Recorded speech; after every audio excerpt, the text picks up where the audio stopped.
चलो यार, है ना। तो आज फाइनली हम लोग शुरू करते हैं। मैं लेट हो गया तो थोड़ा तबीयत ख़राब हो गई, 2-3 दिन अपलोड नहीं कर पाया यार, है ना।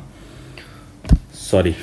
तो सबसे पहले तो सिलेबस देख लो। वेक्टर स्केलर स्क्रीनशॉट ले लेना, है ना। मतलब यही तुम्हारा सिलेबस में है, वेक्टर और 3D। तो हम वेक्टर 3D, वैसे क्वेश्चन इसके आसान होते हैं, लेकिन एक बात है कि इसमें कैलकुलेशन बहुत है भाई, है ना। मतलब तुमको क्वेश्चन करने में टाइम तो लगेगा क्योंकि भाई मतलब एक कैलकुलेशन मांगेगा ये, ठीक है। और बहुत आसान टॉपिक है वो, ऐसा कुछ है ही नहीं रॉकेट साइंस जैसा, ठीक है। तो बिना समय बर्बाद किए क्वेश्चन नंबर फर्स्ट से शुरू करते हैं।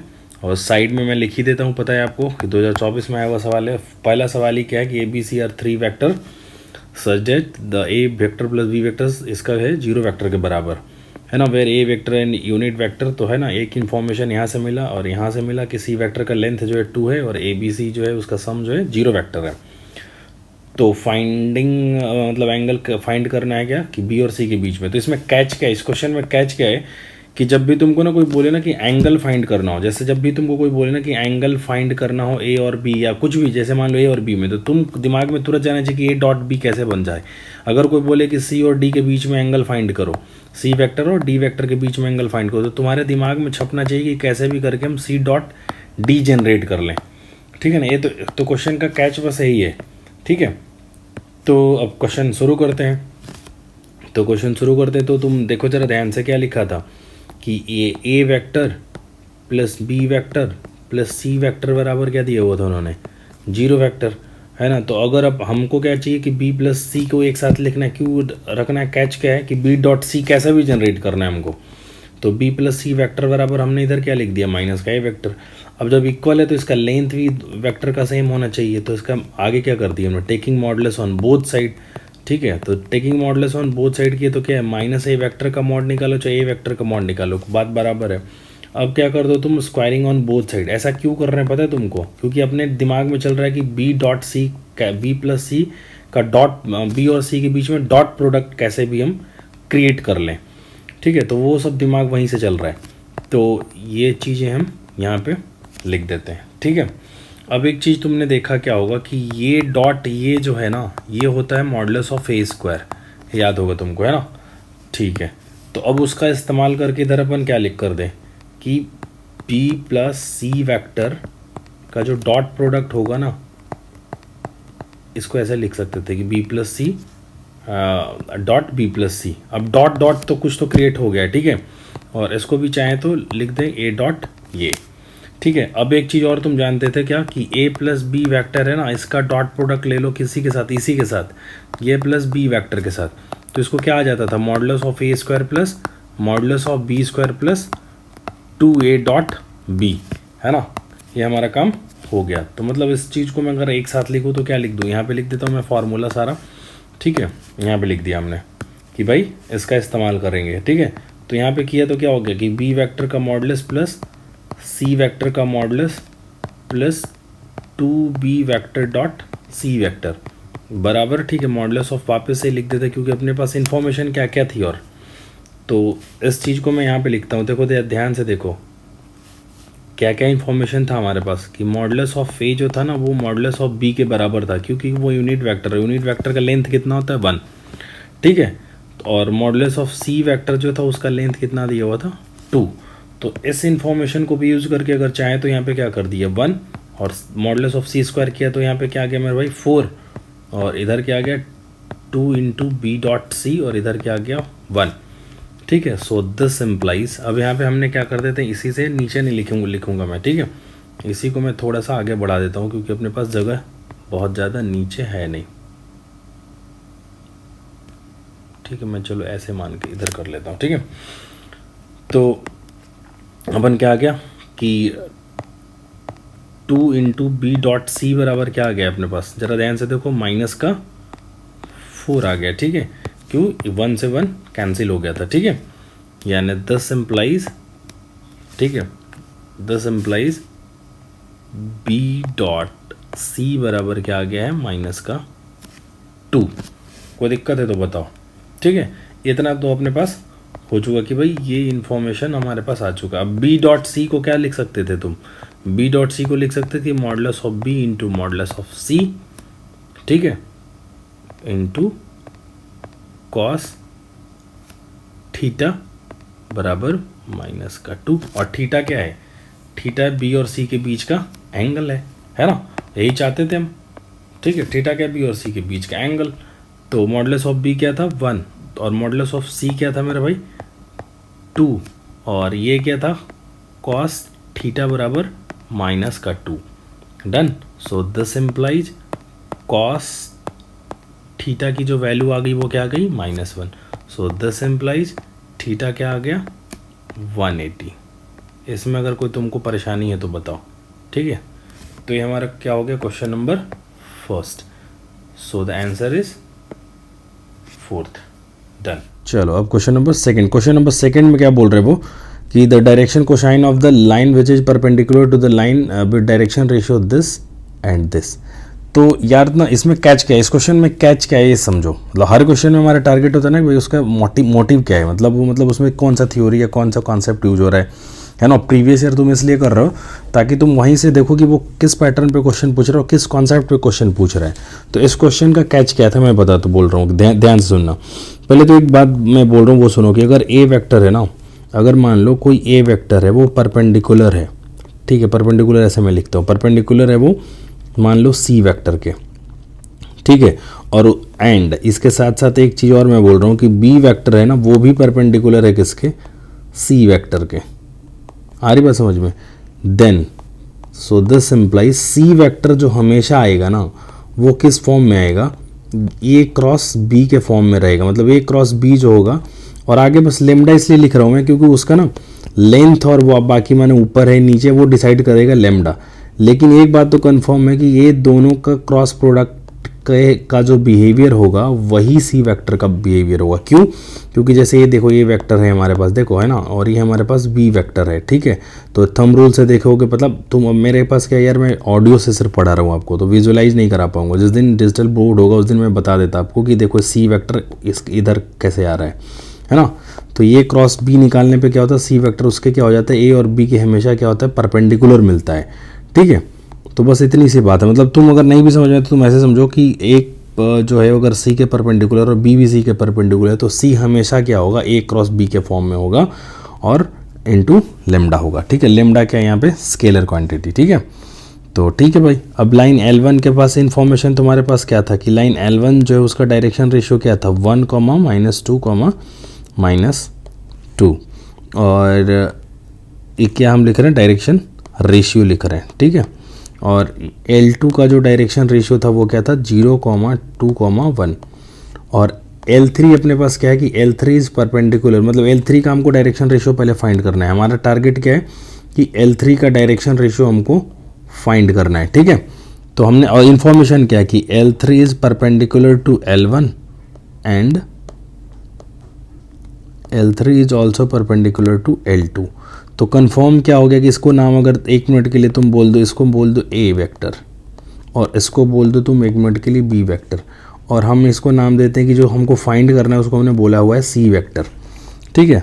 तो सी वेक्टर जो भी आने वाला होगा वो इस फॉर्म में होगा कि लेमडा ए क्रॉस बी के फॉर्म में होगा।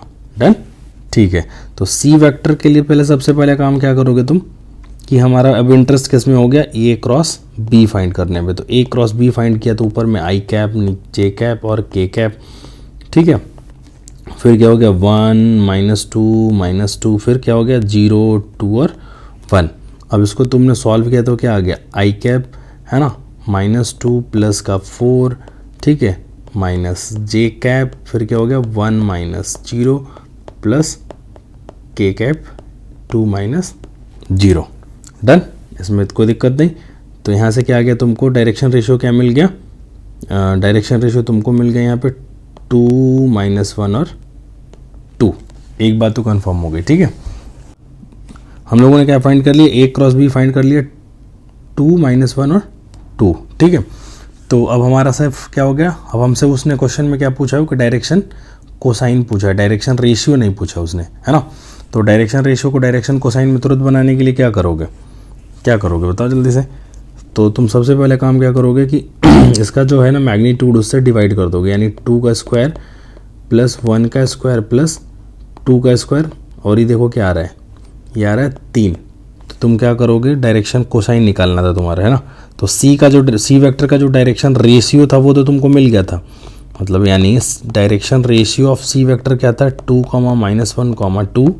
सो द डायरेक्शन कोसाइन क्या हो जाएगा, 2/3 -1/3 और 2/3। ठीक है, तो अपने पास कौन सा ऑप्शन है भाई, कौन सा ऑप्शन है, first is the option.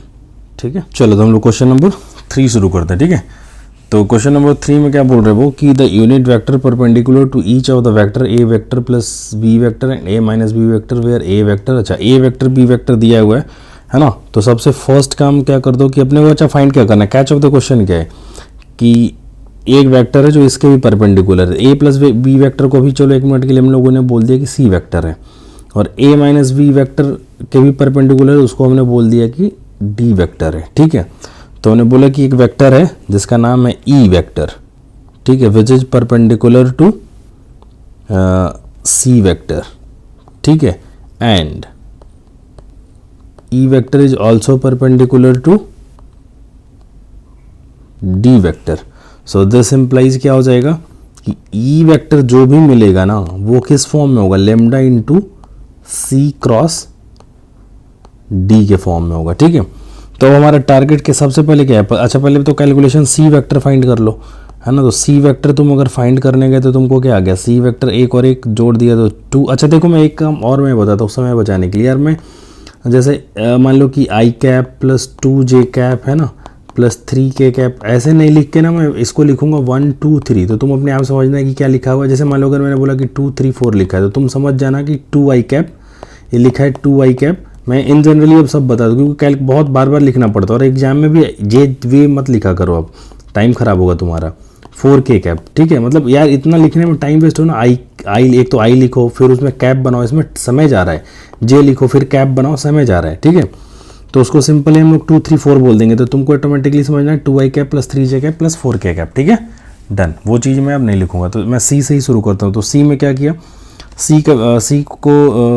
C vector क्या आ गया तुम्हारा, एक और एक जोड़ दिया तुमने तो क्या आ गया 2, और 2 एक जोड़ दिया तो क्या आ गया 3, और 3 एक जोड़ दिया तो 4, यानी क्या लिखा हुआ है 2i cap plus 3j cap plus 4k cap. ठीक है, मैं एक बार और बोल रहा हूँ, इसके मतलब मैं अब बार बार लिखूंगा नहीं, इस बात को अब ध्यान रख लेना। ठीक है, तो ऐसे ही ई फाइंड कर लो, क्या फाइंड कर लोगे, ई वेक्टर फाइंड करो तो ई वेक्टर, सॉरी ई बोल रहे हैं यार, डी वेक्टर फाइंड करो तो डी वेक्टर क्या था, ए माइनस बी था, तो ए माइनस आई में से आई गया तो क्या बच गया 0, और इधर क्या बच गया 1 में से 2 गया तो माइनस का 1, और इधर किया तो क्या गया माइनस का 2। डन। ठीक है, तो अब हमारा टारगेट क्या होना चाहिए, सबसे पहले कि सी क्रॉस डी फाइंड कर लें। अब सी क्रॉस डी फाइंड कर लें तो क्या कर दो, यहाँ पे क्या करोगे आई जे के। ठीक है, कैप वैप नहीं लिख रहा हूँ मैं, समय बचा रहा हूँ। ठीक है, 2 3 4 0 -1 और -2, इसको थोड़ा ठीक से सॉल्व करोगे तो क्या आ जाएगा आई। ठीक है, और इधर किया तो क्या होगा -6 प्लस 4 करोगे तो क्या आ जाएगा माइनस का 2। ठीक है, और प्लस इधर करोगे तो क्या आ जाएगा, आप कर लेना कैलकुलेशन, 4 मेरे को तो दिख रहा है 4j कैप।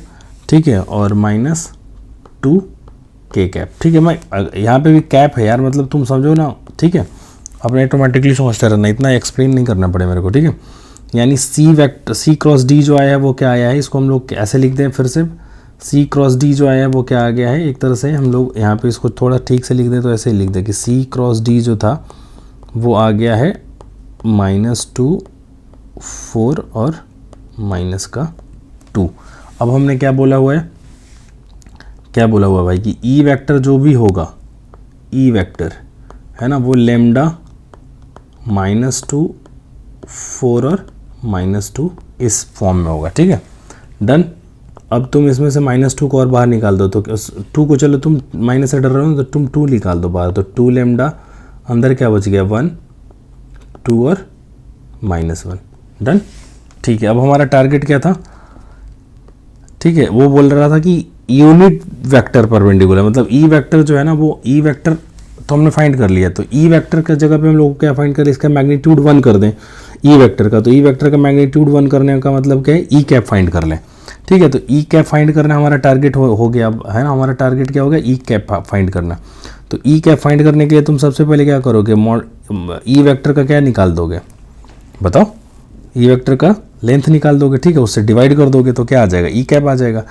तो इसको निकाला तो क्या आ गया, देखो इसको निकाला तो क्या आ गया, 2 लैम्डा का, तो सेहत पे कोई असर होगा नहीं, तो 2 लैम्डा ऐसे ही निकाला है, ठीक है। फिर क्या हो गया कि 1 का स्क्वायर प्लस 2 का स्क्वायर प्लस 1 का स्क्वायर, और इसका क्या हो गया, अंडर रूट, ठीक है, यानी क्या आ गया 2 लैम्डा रूट 6, ठीक है भाई।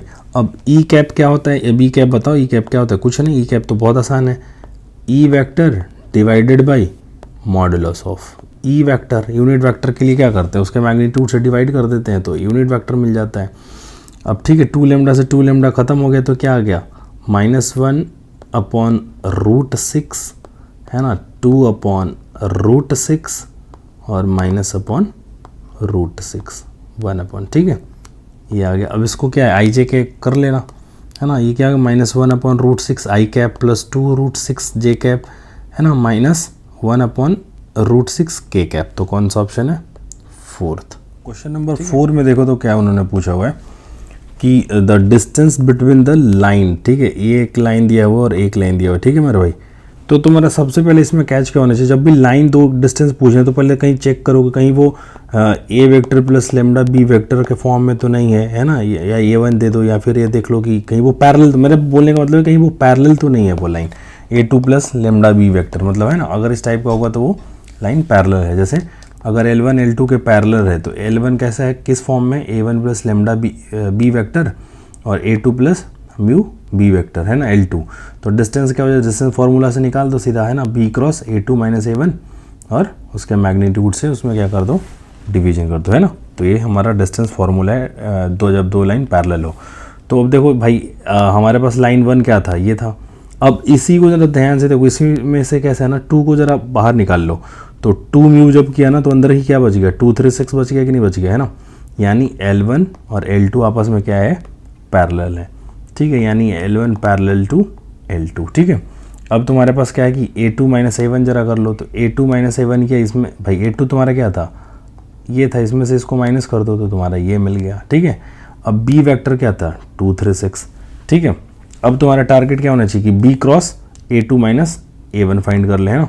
हमारा टारगेट क्या होना चाहिए कि B cross A2 minus A1 vector हमको फाइंड करना, हमारा टारगेट होना चाहिए, ठीक है। तो हमने किया तो यहाँ पे क्या हो गया, I J K, ठीक है, और 2 0 माइनस 2 2 3 6, थोड़ा कैलकुलेशन किया तो क्या हो गया मेरे भाई, आई कैप है, जे कैप है और के कैप है, तो क्या किया, तो आई कैप इधर किया तो क्या आ गया, जल्दी से बताओ, 0 और प्लस किया तो 6 और माइनस जे कैप किया तो क्या आ गया, 12 और 4 यानी 16, और के किया तो क्या आ गया मेरे भाई, के कैप किया तो क्या आ गया, 6 आ गया, ठीक है, और वो तो 0 ही हो गया, ठीक है। यानी अब तुम्हारे पास क्या आ चुका है, B cross A2 minus A1 vector, ये आ गई, यानी B cross A2 vector minus A1 vector का, सॉरी इसका क्या निकालने गए तुम, मैग्नीट्यूड, ये एक साथ है, ठीक है। तो इसका मैग्नीट्यूड निकालने गए तो क्या आ गया, 36 प्लस 16 का स्क्वायर, 16 का स्क्वायर करोगे तो क्या आ जाएगा, 200 कर लेना, या 16 का स्क्वायर करोगे तो क्या आना चाहिए, 1696 और फिर 256, है ना, सॉरी देखो मैं भूल, तो याद ही होना चाहिए ना, मतलब 16 का स्क्वायर तो प्लस 36, तो ये क्या आ गया, √328, ठीक है। और ऐसे ही तुम चाहो तो किसका निकाल दो, बी वेक्टर का निकाल दो जरा लेंथ, तो इसका क्या आ रहा है, 4 प्लस 9 प्लस 36 यानी 49 अगर अंडर रूट यानी 7, ठीक है। तो हमारा डी डिस्टेंस क्या आ गया, डी डिस्टेंस आ गया √328 डिवाइडेड बाई 7, कौन सा ऑप्शन, मतलब मैं शुरू में ही बोला ना, क्वेश्चन में कोई दम नहीं है, कैलकुलेशन बहुत कराएगा इसमें तुमको, है ना, मतलब कैलकुलेशन में गलत नहीं कर सकते तुम, बाकी तो क्या यार फॉर्मूला बेस्ड क्वेश्चन पूछना है उसको, है ना। डन, चलो तो हम लोग क्वेश्चन नंबर 5 की तरफ बढ़ते हैं, ठीक है।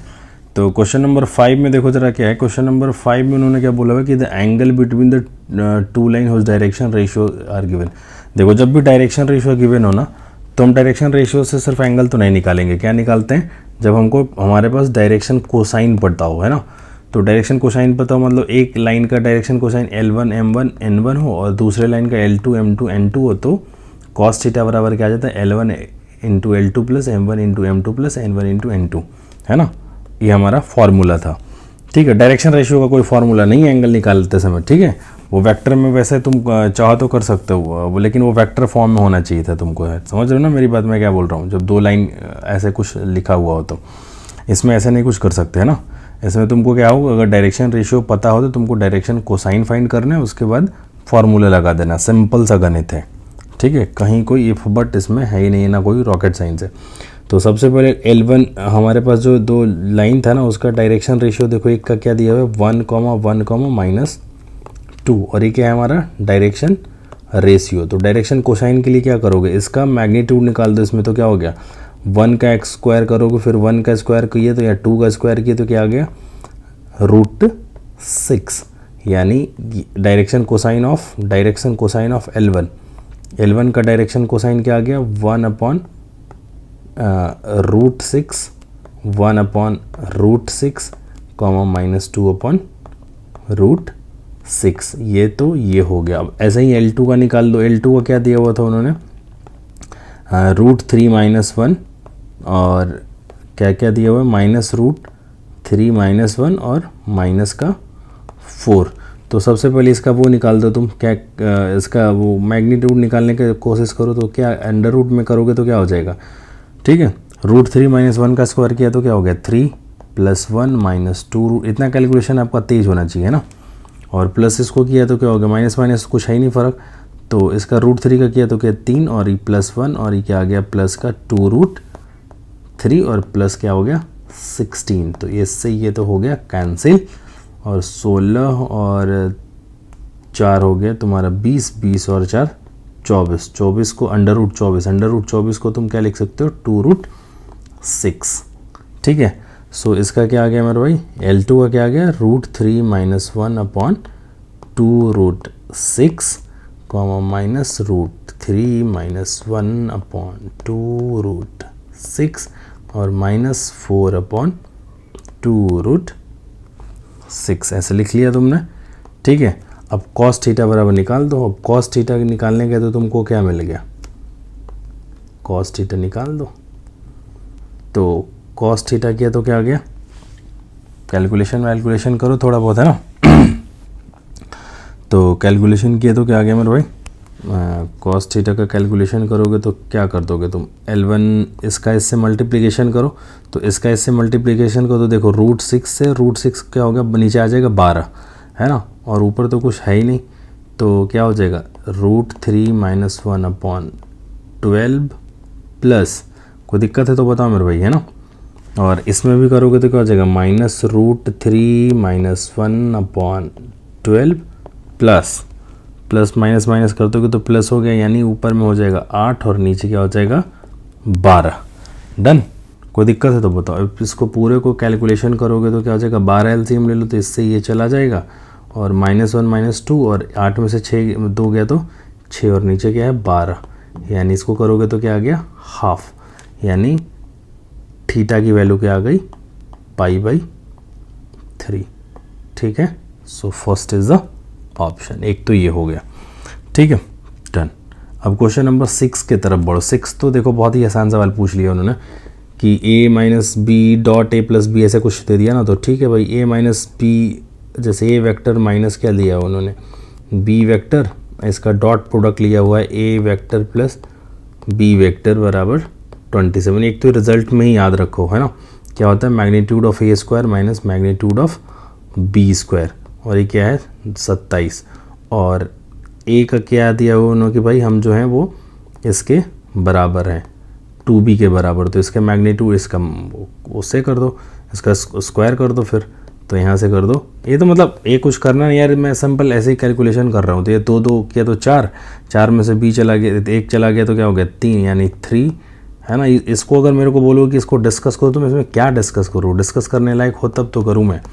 तो मॉडुलस ऑफ बी स्क्वायर बराबर क्या आ गया 9, और इसको किया तो क्या आ गया मॉडुलस ऑफ बी क्या आ गया। मतलब इसको मत बोलना कि भाई इसको एक्सप्लेन करिए, ठीक है। तो था क्वेश्चन तो मेरे को तो नहीं करना चाहिए था।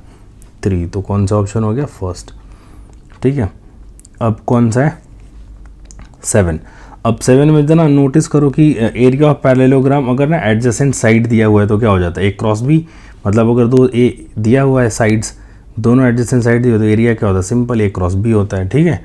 अगर ये डायगोनल होगा तो क्या होगा, हाफ D1 क्रॉस D2, याद रखना, ठीक है। अगर डायगोनल दिया हो तो, डायगोनल तो है नहीं है तो सीधा एडजेसेंट साइड है, तो एडजेसेंट साइड है तो सिंपल ये निकाल दो, ए क्रॉस बी निकालो आप। मतलब ए भी मेरे को नहीं करना चाहिए, अगर पूछो तो क्या है यार, सिंपल ही कैलकुलेशन ही तो है। आई जे के निकलवा रहे हो मेरे से, है ना।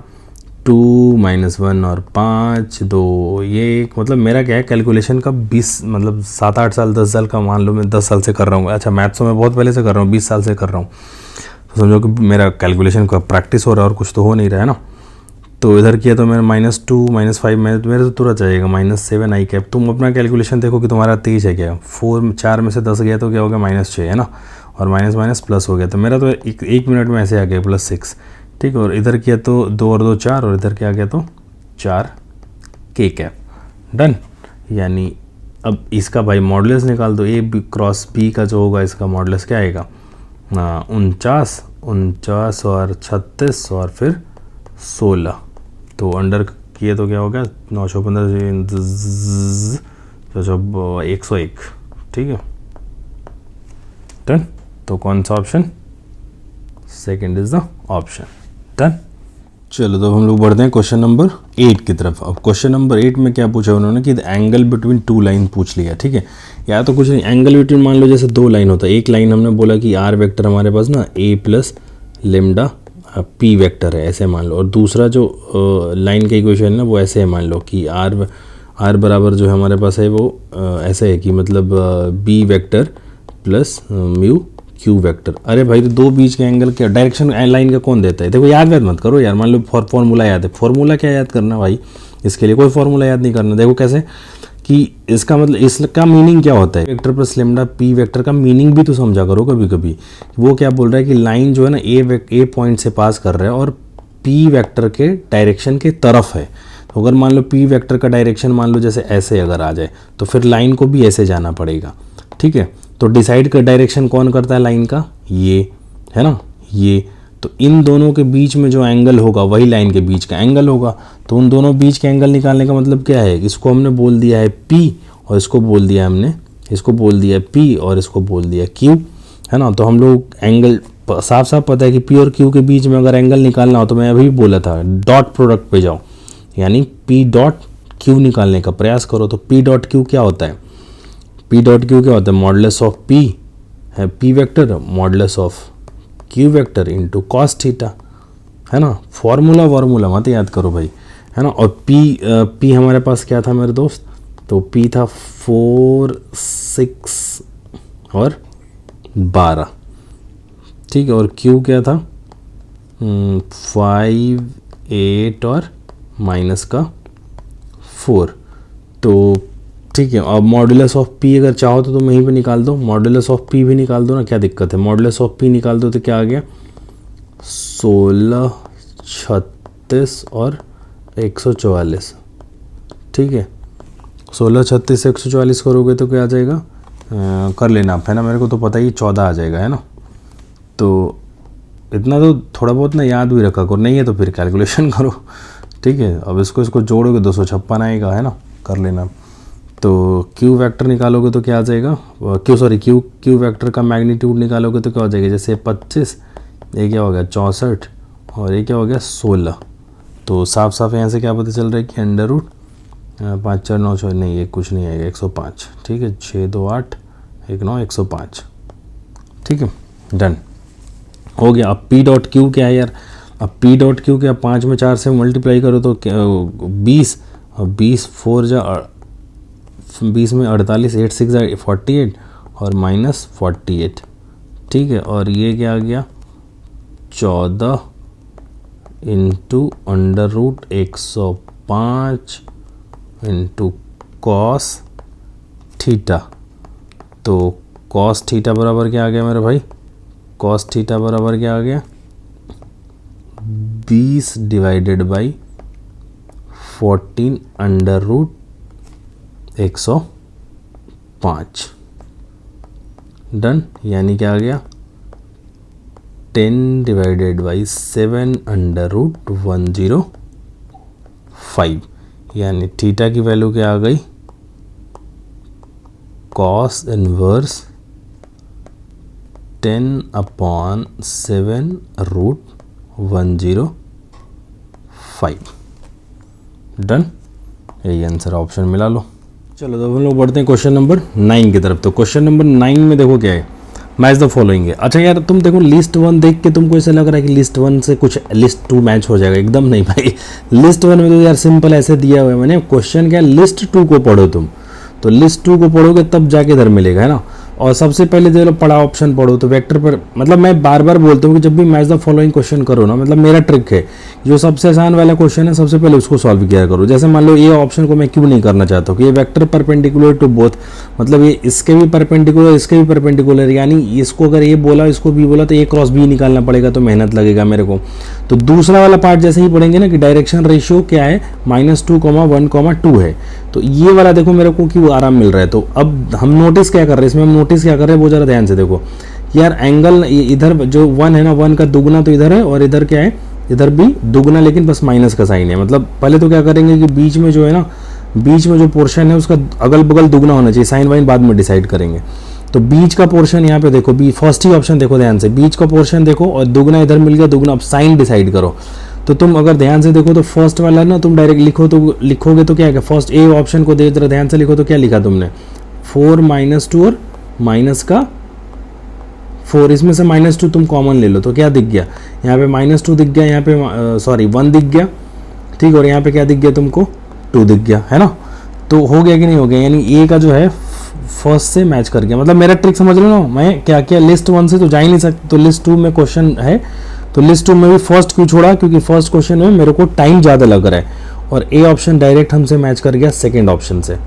अब ए सेकेंड मैच करने का मतलब है कि ये फर्स्ट ऑप्शन ख़त्म और फोर्थ ऑप्शन ख़त्म, ठीक है। अब दूसरा जरा 2 और 3 ऑप्शन में देखो तो डी पार्ट को जरा ध्यान से देखो, डी पार्ट ना बार बार देखो डी 1 से मैच है, यानी कंफर्म हो गया कि डी तो 1 से मैच करेगा ही करेगा, तो एक पार्ट और सॉल्व नहीं कर रहे हैं, यानी डी को 1 से मैच करा दो और ए को तुम सेकंड से मैच करा दो।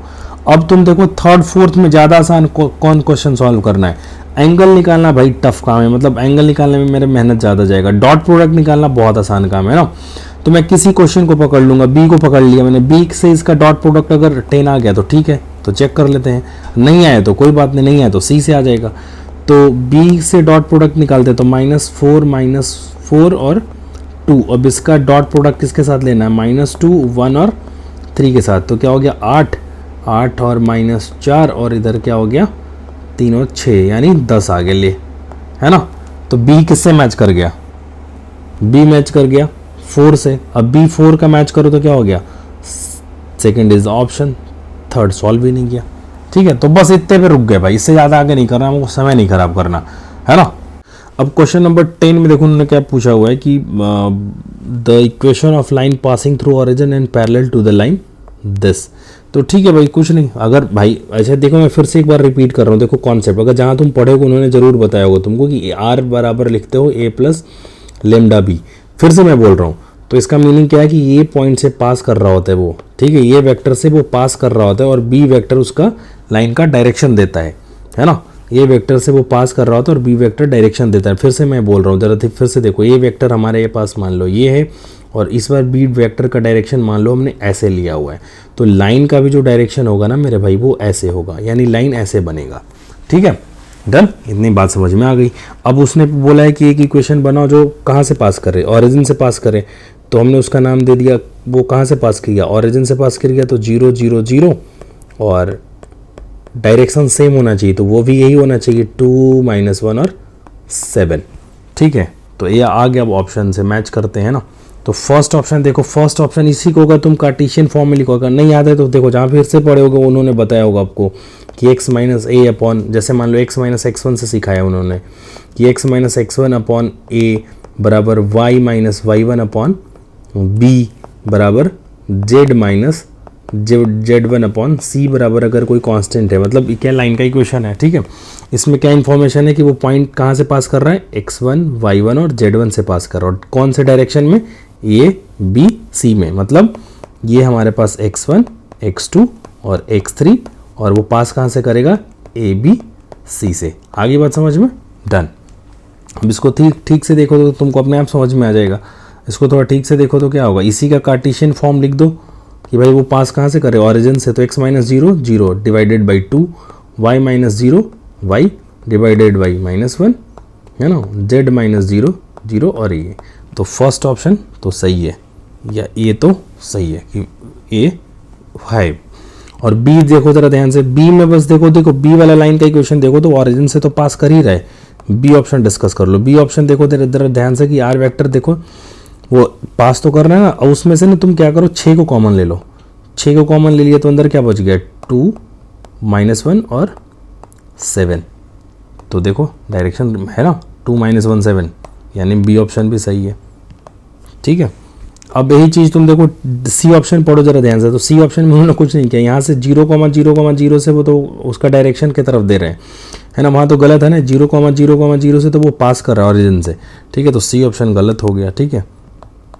और यही चीज़ क्या हुआ, सी को डी में भी जरा देखो, डी में डायरेक्शन रेशियो उन्होंने ये क्या है, डायरेक्शन रेशियो 0 0 0, हमारा डायरेक्शन रेशियो क्या होना चाहिए, 2 - 1 और 7। So D option is also correct, incorrect. अब ई देखो 3,4,5 से वो क्या कर रहे हैं, डायरेक्शन रेशियो दे रहे हैं, 3,4,5 है ही नहीं डायरेक्शन रेशियो, है ना, तो ई भी गलत हुए। बस ई में क्या किया उन्होंने कि 0,0 से पास तो कराया है, लेकिन डायरेक्शन रेशियो 3, 4 और 5 दे दिया है। सो ई ऑप्शन इसलिए गलत हो गया, है ना।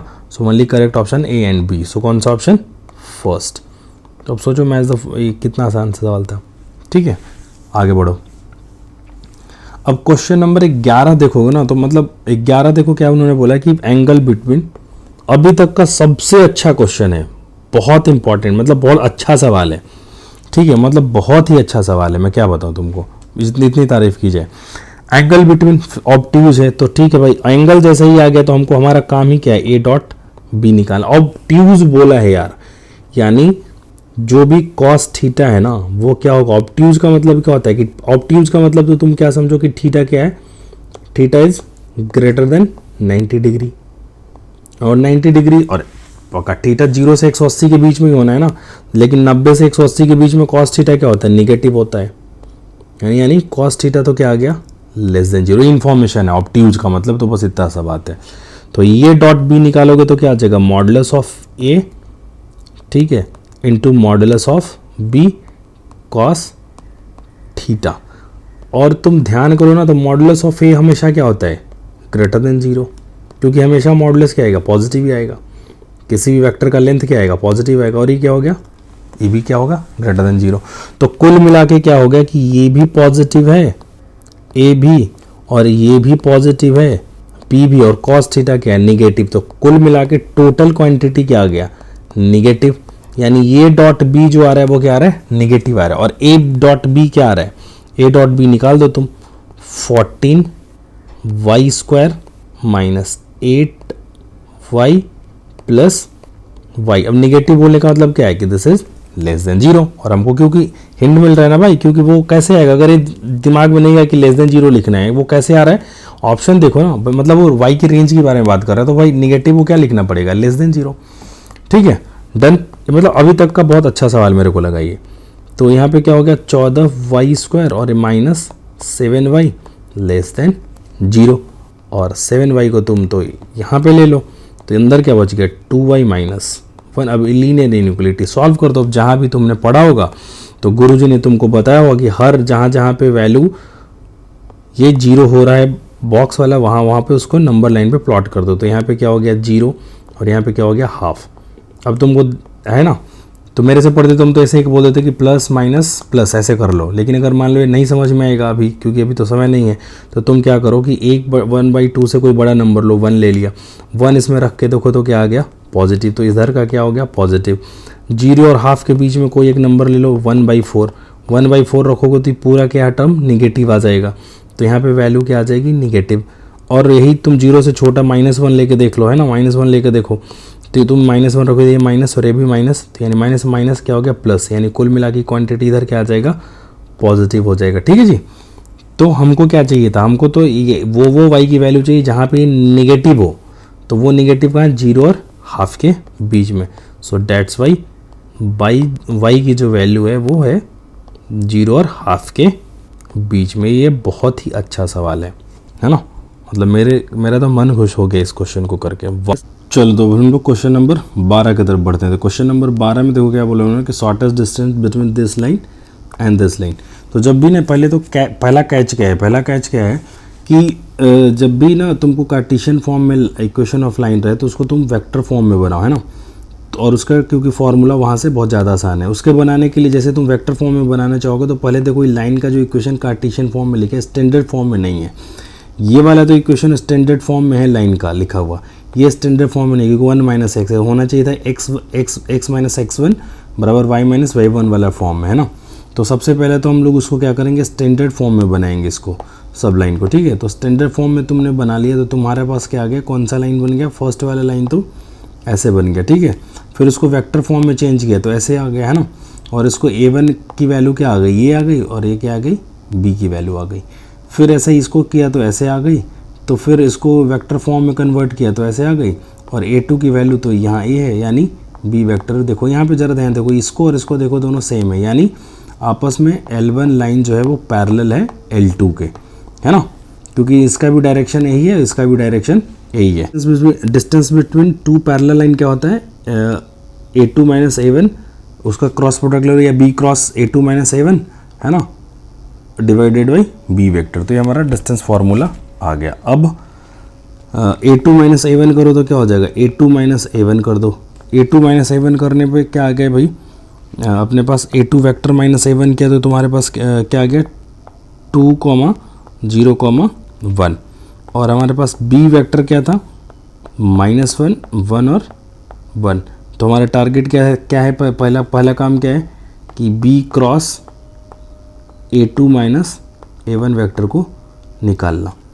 तो ये निकाला तो क्या आ गया, i j, ठीक है, k, फिर यहाँ किया तो क्या आ गया, 2, 0, 1, फिर -1, 1, 1, ऐसे आ गया। तो अच्छा देखो उल्टा लिख दिया मैंने यहाँ पे, तो आप b पहले लिख दो ना, b पहले लिख दो, -1, 1 और 2, 0, 1।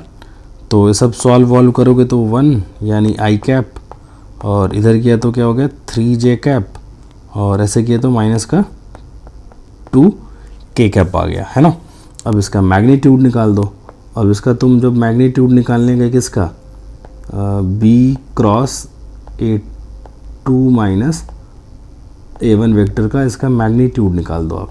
तो मैग्नीट्यूड निकालने गए तो क्या आ गया, √1 का स्क्वायर प्लस 3 का स्क्वायर प्लस 2 का स्क्वायर, है ना। तो 4, 9, 1, 10, 4, 14, यानी 14 आ गया, √14। ठीक है, इसका डिस्टेंस आ गया, सॉरी मॉडुलस आ गया।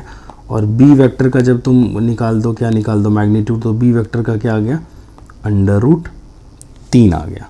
ठीक है, सो d बराबर क्या आ जाएगा मेरे भाई, d की फॉर्मूला में रख दो तो क्या आ गया, √14 अपॉन √3, यानी इसको कैसे लिख सकते थे, √14/3। कौन सा ऑप्शन, 4th। चलो तो बढ़ते हैं क्वेश्चन नंबर 13 की तरफ। तो क्वेश्चन नंबर 13 में उन्होंने क्या बोल रखा है कि चेक करना है कि अच्छा equation the value of lambda for which the line this and this are perpendicular.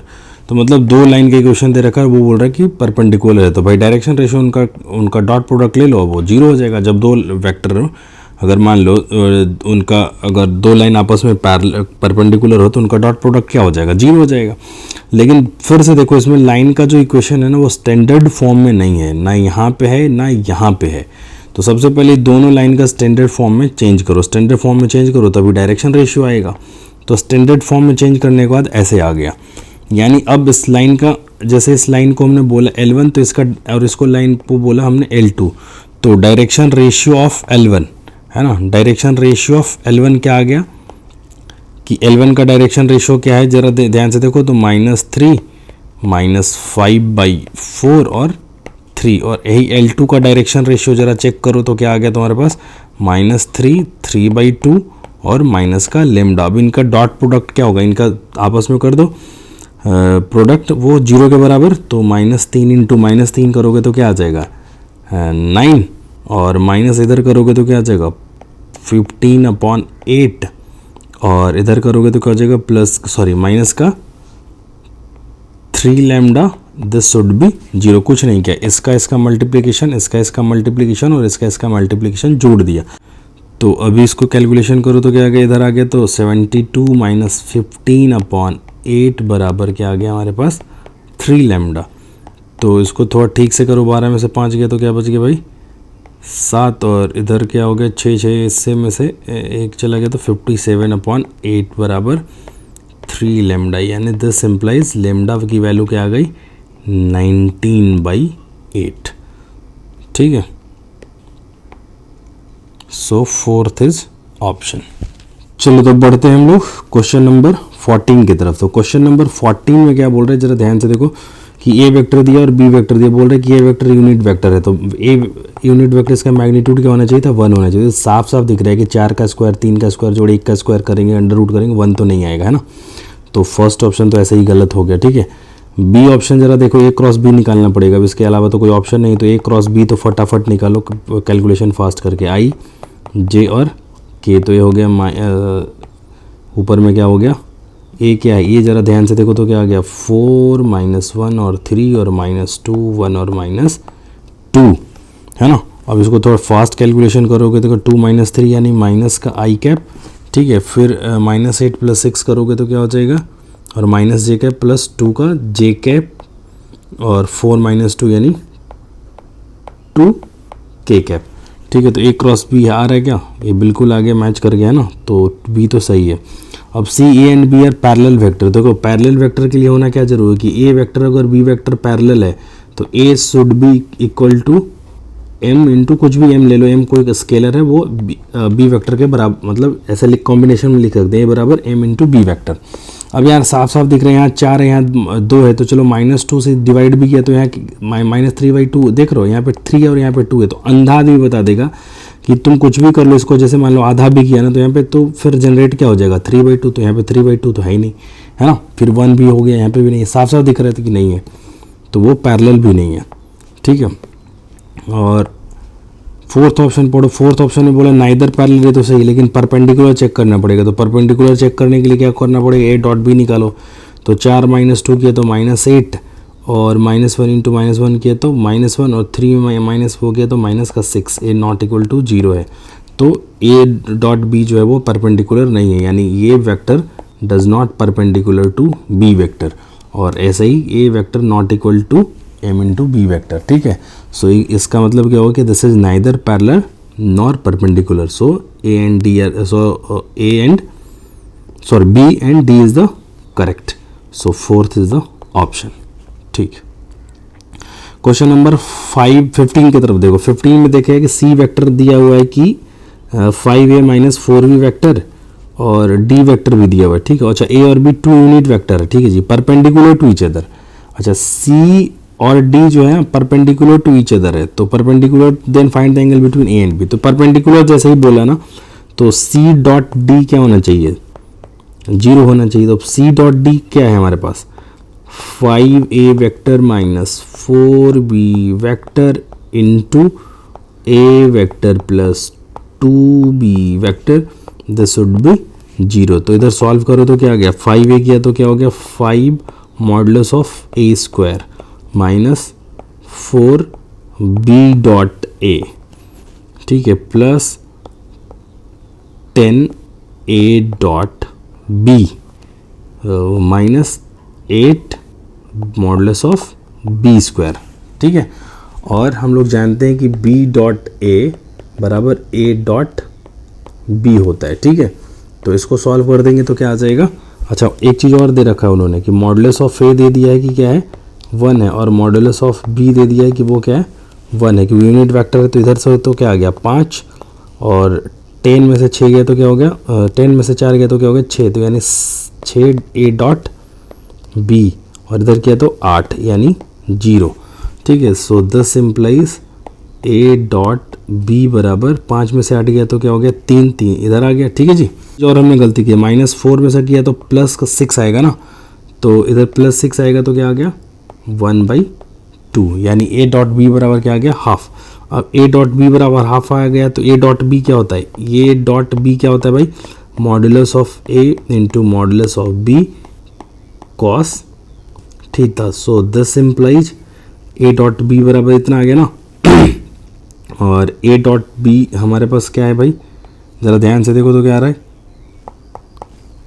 क्या आ रहा है, मॉडुलस ऑफ ए क्या आ रहा है, मॉडुलस ए डॉट बी हमारे पास क्या गया था हाफ, तो इसकी वैल्यू रख दो हाफ और 1 into 1 into cos theta. Cos theta half कब होता है भाई, जब थीटा की वैल्यू π/3 हो जाए, ठीक है। सो ऑप्शन इज 2, ठीक। क्वेश्चन नंबर 16 में क्या पूछा कि the equation of length which cuts equal intercept of unit length, ठीक है, ऑन द कोऑर्डिनेट एक्स। अरे भाई तो तुम लल्लू डाल, देखे जैसे याद करो स्ट्रेट लाइन में याद करो x/a प्लस y/b बराबर क्या होता था 1, ये क्या होता था इंटरसेप्ट फॉर्म लाइन का। तो अगर तुम इंटरसेप्ट फॉर्म प्लेन का जाओगे तो क्या हो जाएगा x/a plus y/b plus z/c बराबर 1। और ये क्या होता था x इंटरसेप्ट y इंटरसेप्ट और c इंटरसेप्ट, उन्होंने बोला हुआ है कि यूनिट लेंथ है ना कोऑर्डिनेट एक्स, यानी a और b c की वैल्यू क्या है 1 है, तो x divided by 1 plus y divided by 1 plus z divided by 1 बराबर 1। तो x plus y plus z बराबर 1। सो 3 इज द ऑप्शन। चलो तो पढ़ते हैं क्वेश्चन नंबर 7 की तरफ। तो क्वेश्चन नंबर 7 में देखो उन्होंने क्या बोला कि द स्ट्रेट लाइन दिस और this with parameter s and t respectively are coplanar then lambda is equal to, ठीक है। तो हमने इसको थोड़ा सा ना देखो रीअरेंज किया है, इसको रीअरेंज किया तो x माइनस ऐसे ऐसे करके रीअरेंज कर दिया है ना। नहीं समझ में आया तो बताओ, s को ऐसे क्या कर दिया, क्योंकि हमको हर s को बराबर करना था, तो इसको सॉल्व किया तो s ले आया, मतलब हर यहाँ से भी s एलिमिनेट किया, यहाँ से भी सिर्फ s को एलिमिनेट किया, ऐसे ही यहाँ से t को एलिमिनेट किया, फिर यहाँ से t को एलिमिनेट किया, फिर यहाँ से t को एलिमिनेट किया, ठीक है। तो ये चीज़ यहाँ आ गई और ये चीज़ यहाँ आ गई। अब क्या था हमारे पास कि अगर कोई लाइन L1 है ऐसे दिया हुआ है, ठीक है, और कोई लाइन L2 यहाँ पे A दिया हुआ है और वो बोल रहा है कि आपस में वो हूँ को प्लेनर, तो कंडीशन क्या है ये। अच्छा ये कहाँ से आता है पता है तुमको, जैसे लाइन का मतलब क्या है कि एक प्लेन ले लिया तुमने, को प्लेनर बोलने का मतलब क्या है कि वो लाइन एक ही प्लेन में है। तो वो लाइन मान लो अगर ये L1 है और ये अगर L2 है तो कहीं ना कहीं कट करेगा, तो L1 और L2 के बीच का जो डिस्टेंस होगा वो हमेशा क्या होगा 0। वो सब करने पे वो क्या है ना, वो वेक्टर से जाओगे ना तो बहुत लेंदी पड़ जाएगा, तो उससे वहाँ से जनरेट होकर बहुत सिंपल सा कंडीशन बन जाता है। तो उसको याद रखोगे तो तुम्हारा कैलकुलेशन बहुत आसान हो जाएगा, ठीक है। नहीं तो अगर तुमको समझ में वो एक कहाँ से आया तो वो मेरे को मैसेज करो, मैं बता दूंगा ये कहाँ से आया, है ना। बस लॉजिक दिया कि दोनों के बीच का डिस्टेंस क्या हो गया 0 हो गया कोप्लेनर के कारण, और वहीं से ये वाला कंडीशन आए। तो तुम तो याद ही रखो तो ज़्यादा अच्छा है, एग्जामिनेशन पॉइंट ऑफ व्यू से, ठीक है। तो अब हमारा उद्देश्य क्या था कि यहाँ पे निकालना कि x2 माइनस x1 अगर निकाल दिया तो तुमने क्या आ गया, चलो यहीं पर डायरेक्ट ही लिख लेते हैं ना यार, क्या दिक्कत है। चलो लिख लेते हैं कि 1 माइनस 0 और -3 माइनस 1 1 माइनस 2, ठीक है। और बाकी तो ए बी सी की वैल्यू पता ही है, A1 B1 की वैल्यू पता है 1 माइनस लेमडा हाफ 1 और -1, दिस शुड बी 0। तो इधर सॉल्व किया तो क्या आ गया लेमडा माइनस लेमडा, ये तो हो गया 0 plus 4 into -1 minus lambda by 2 और -1 प्लस लेमडा बाई 2 बराबर 0। सो इसको इम्प्लाइज कर दो तो क्या हो गया 4 और 1 5 है ना। तो जैसे मतलब इस माइनस को बाहर ले आओ तो ठीक है, तो ये प्लस ए प्लस में हो गया, 1 प्लस लेमडा 2 क्या हो गया कॉमन हो गया, ठीक है। तो इतना तो ध्यान ही रखा करो, इतना कैलकुलेशन आपका फास्ट होना चाहिए। 1 प्लस लेमडा 2 इंटू क्या हो गया थे, तो -5 हो गया था बराबर 0। सो दिस इम्प्लाइज लेमडा बराबर लेमडा बाई 2 बराबर -1। सो दिस इम्प्लाइज लेमडा बराबर -1 2. So option second is the answer. चलो तो अब हम लोग बढ़ते हैं क्वेश्चन नंबर 18 की तरफ. तो 18 में क्या बोला हुआ है कि the shortest distance between the line this and this is this. तो ठीक है, इसका सबसे आसान फॉर्मूला क्या है भाई, फॉर्मूला सही होना है इसको, है ना. तो shortest distance between the line यानी वेक्टर फॉर्म में इसको कन्वर्ट करो, इस लाइन को. तो वेक्टर फॉर्म में कन्वर्ट किया तो क्या हो गया, -3 2 और -4 प्लस लेमडा 1 2 और 3. ठीक है, ये हो गया. और अब इसको ज़रा इसको कन्वर्ट कर दो. अब इसको कन्वर्ट कर किया तो क्या आ गया तुम्हारा, -3 -7 6 प्लस म्यू -3 2 और 4. ये आ गया ना. ठीक है, तो अब हमारे पास क्या होता है, डिस्टेंस बिटवीन टू लाइन क्या हो जाता है बताओ, यही होता है. ठीक है, कि इफ़ आर बराबर दिस एंड दिस. ठीक है, अच्छा यहाँ पे माइनस थोड़े हो गया है तो प्लस है ये, है ना. So plus then distance between these line is a2 - a1. ठीक है, तो a2 की वैल्यू क्या है यहाँ पे, a2 a है और a मतलब ये हमारे लिए a2 है. ठीक है, और ये हमारे लिए a1 है. ठीक है, तो a2 - a1 कर दो भाई. a2 माइनस क्या कर दिया तुमने, a1. तो a2 - a1 किया तो क्या आ गया मेरे भाई, क्या आ गया, पहले तो क्या आ गया, 0 ही आ गया है ना. पहले तो क्या आ गया, 0 आ गया. फिर क्या आ गया, माइनस का 9 और फिर क्या आ गया 10. और ऐसे ही तुम क्या कर दो, ये हमारे लिए क्या है, मान लो ये हमारे लिए क्या है P और ये हमारे लिए क्या है Q, है ना. तो P क्रॉस Q क्या आ गया, IJK. ठीक है, और P क्रॉस Q किया तो 1 2 3 -3 2 4. अब इसको तुमने सॉल्व किया तो क्या आ गया, बहुत तेज़ी से कैलकुलेशन करो तो क्या आ गया, 8 में से 6 गया तो 2 यानी 2i कैप. और इधर किया तो क्या हो गया, माइनस का 13 j कैप यानी 4 और 9 13, है ना. और प्लस 2 और 6 8, तो फिर 8 k कैप. ठीक है, डन. अब इसका और इसका क्या निकाल दो, डॉट प्रोडक्ट. ठीक है, तो डॉट प्रोडक्ट क्या आ गया भाई, यानी d बराबर क्या आ गया, डॉट प्रोडक्ट क्या आ गया. ठीक है, 0 × 2 + 9 × 13 + 100 × 8, है ना.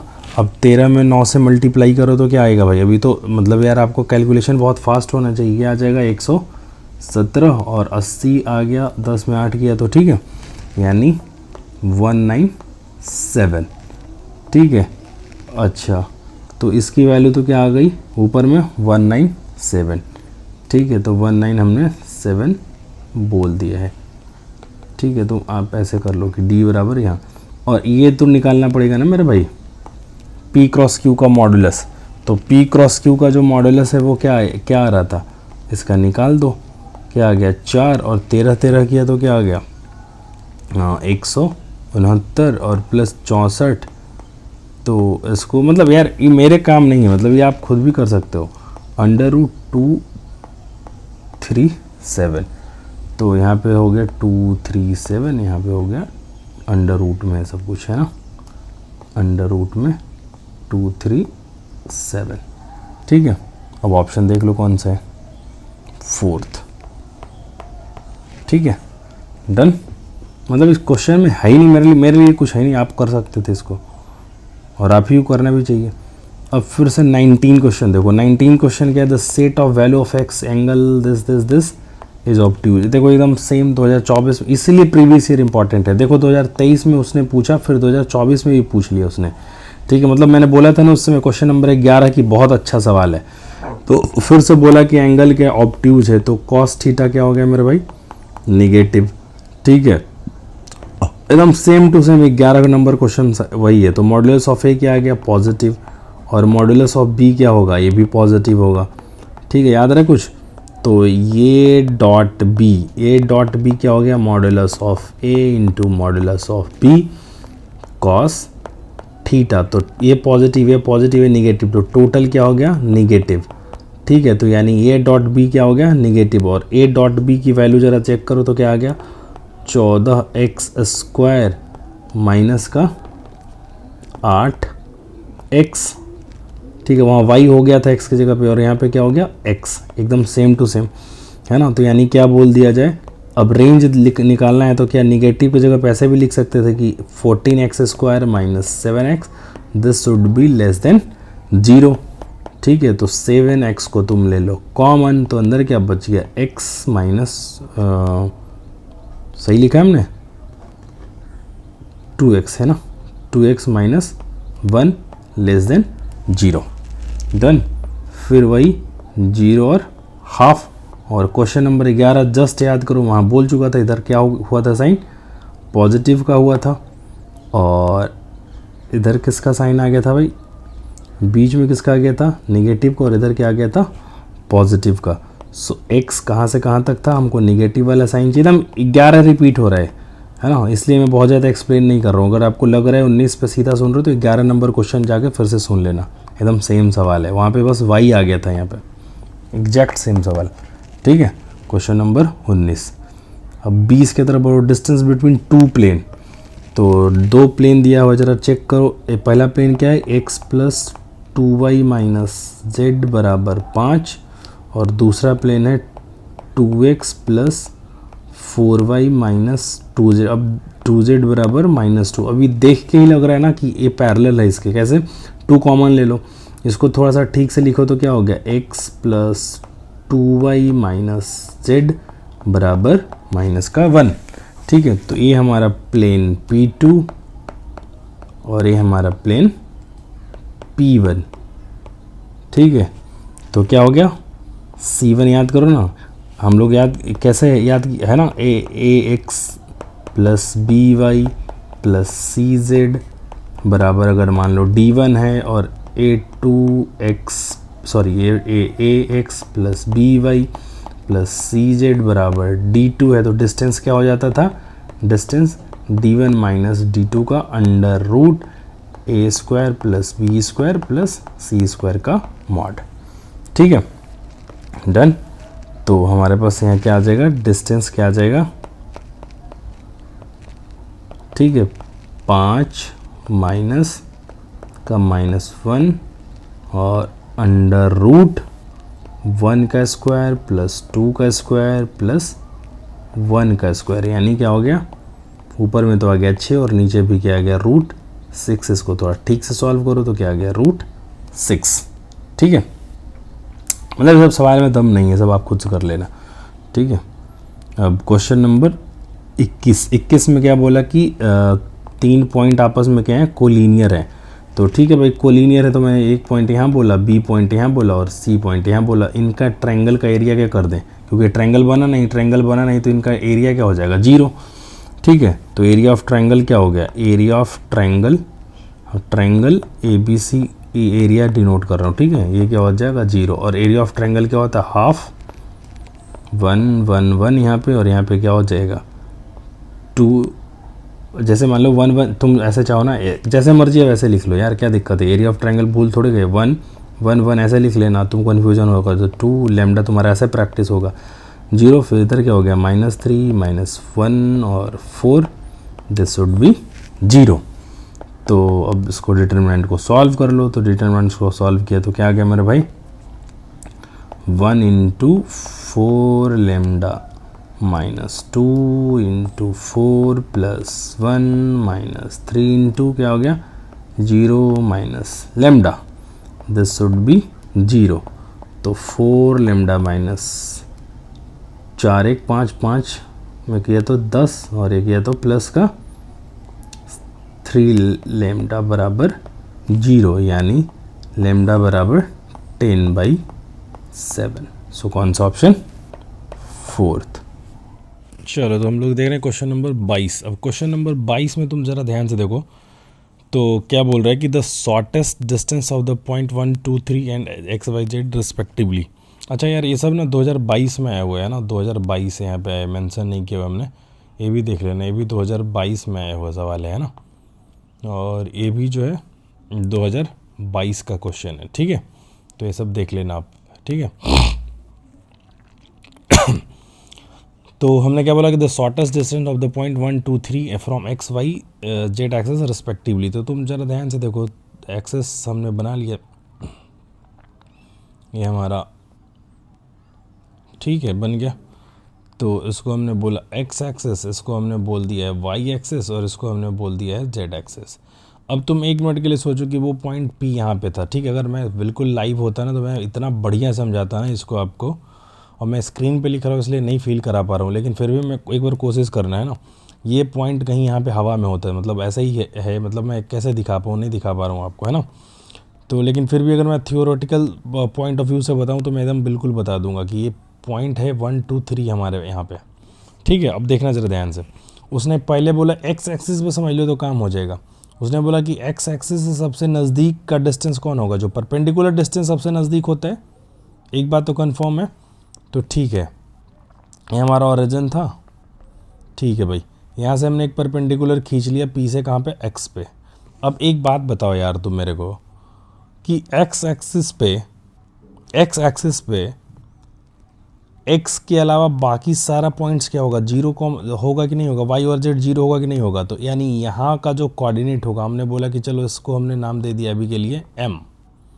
तो एम का जो कोऑर्डिनेट होगा वो क्या होगा, 1,0,0। फिगर नहीं समझ में आ रहा तो इतना तो समझ में आ रहा होगा, ठीक है डन। तो पी एम डिस्टेंस क्या हो जाएगा, पी एम डिस्टेंस क्या हो जाएगा भाई, पी एम डिस्टेंस निकालो डिस्टेंस फॉर्मूला से, 1 - 1 का होल स्क्वायर।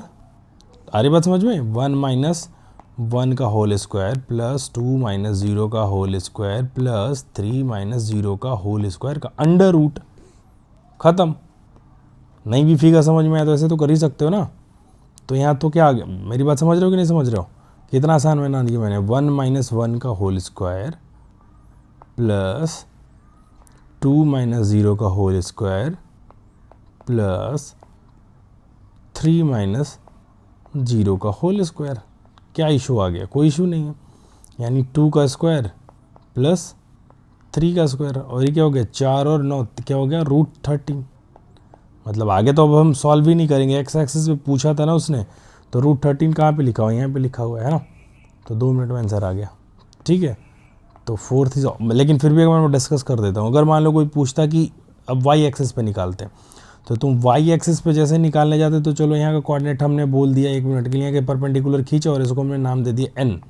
तो एन का कोऑर्डिनेट क्या होगा, वाई के अलावा सब जीरो, तो एक्स एक्सिस का जीरो भी हो गया, वाई 2 हो जाता है ना, ये पोर्शन क्या हो जाता है, जीरो।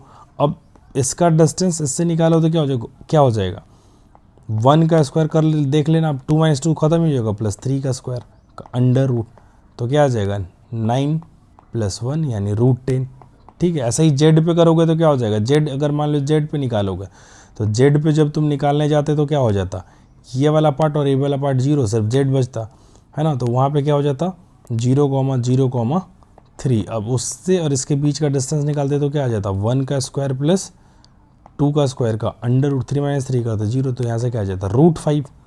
आगे बात समझ में, तो ये ऑप्शन है ही डन। कोई दिक्कत है तो बताओ, कोई दिक्कत नहीं। Thank you very much. जो भी डाउट वाउट लगे यार पूछ लेना, है ना। All the best.